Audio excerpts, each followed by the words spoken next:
पर ऐसा तो कुछ भी नहीं है। आप एक सेकंड रुकिए। तरुण, तुमने मेरे पापा और मम्मी को यहाँ आने से मना कर दिया?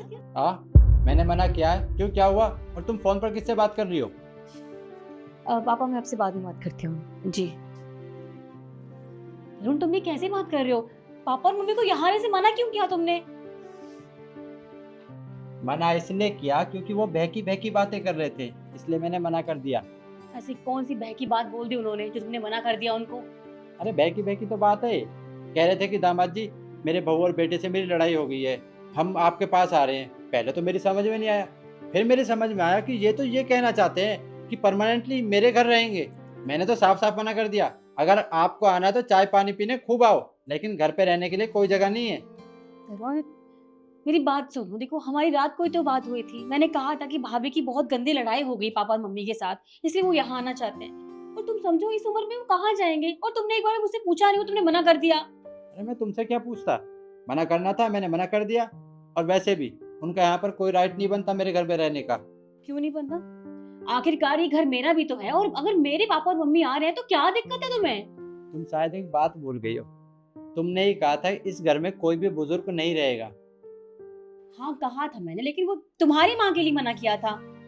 तो तुमने मेरी माँ के लिए मना किया था, तो तुम्हारी माँ भी तो नहीं रह सकती यहाँ पर। तरुण, वो मेरे पेरेंट्स है, मेरी माँ और पापा है वो। मैं उनकी बेटी हूँ। उन्होंने मुझे पढ़ाया लिखाया, इस काबिल बनाया है आज, और तुम्हारे साथ रह रही हूँ उनकी वजह से। और अगर मैं उनको अपने साथ नहीं रह सकती तो क्या फायदा इसी बेटी का? तो मेरी माँ भी तो है, मैं भी तो उनका बेटा हूँ। मेरा क्या फर्ज बनता है मेरी माँ को अपने साथ घर पे रखने का? लेकिन तुमने कहा था कि माँ इस घर में नहीं रह सकती, तुम्हारे कहने पर मैंने माँ को गाँव भिजवा दिया। तो तुम्हारे माँ बाप कैसे रह सकते हैं इस घर में? तो तरुण, मेरी मेरी बात समझो। भाभी उन्हें वृद्धाश्रम भेज देंगी। तुम ऐसे कैसे कर सकते हो? मैं नहीं चाहती वो वहां जाए, मैं चाहती हूँ वो मेरे साथ रहे, अपनी बेटी के साथ। मेरी बात क्यों नहीं समझ रहे हो? वृद्धाश्रम भी तो भेज रहे हैं, इसमें क्या दिक्कत है? वहाँ पे भी आराम से रहेंगे, लेकिन इस घर में नहीं रह सकते वो। देखो तरुण, मैं तुम्हें आखिरी बार कह रही हूँ, मेरे पापा और मम्मी आएंगे, यहीं आएंगे। मैंने भी तुमसे कह दिया है, तुम्हारे माँ बाप की इस घर में कोई जगह नहीं है। तो ठीक है फिर, अगर तुम यही चाहते हो तो फिर मेरे पास एक ही रास्ता है अब। क्या? मैं तुम्हें डिवोर्स दे दूंगी, उसके बाद मैं अपने पापा और मम्मी से बाहर रह लूंगी। मुझे इसमें क्या?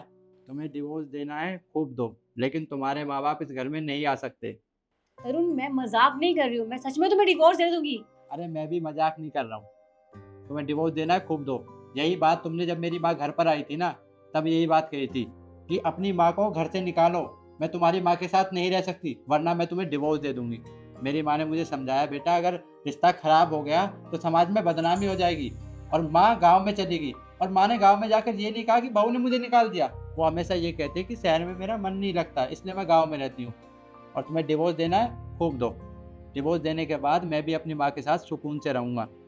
देखो तरुण, मैं मजाक नहीं कर रही हूँ, मैं सच में, मैं तुम्हें डिवोर्स दे दूंगी। और हाँ, बाद में तुम भी आओगे भागते भागते मुझसे माफी मांगने के लिए, समझे? इसलिए सोच लो। सोच लिया, डिवोर्स दोगी तो मैं अपनी माँ के साथ रहूँगा, मुझे कोई फर्क नहीं पड़ता। तुम जैसी बीवी की मुझे कोई ज़रूरत नहीं है जो मेरी माँ की इज्जत ना करे और अपने माँ बाप की इज्जत करे। तो ठीक है फिर, पेपर्स भिजवा दूंगी, साइन कर देना उन पर। हाँ जाओ, और रहो अपने माँ बाप के साथ, जा रहना है। जिस तरह पत्नी अपने माँ बाप की इज्जत चाहती है, उसी तरह पति के माँ बाप भी इज्जत के हकदार हैं। मैंने सही कहा ना? कमेंट में ज़रूर बताना। धन्यवाद।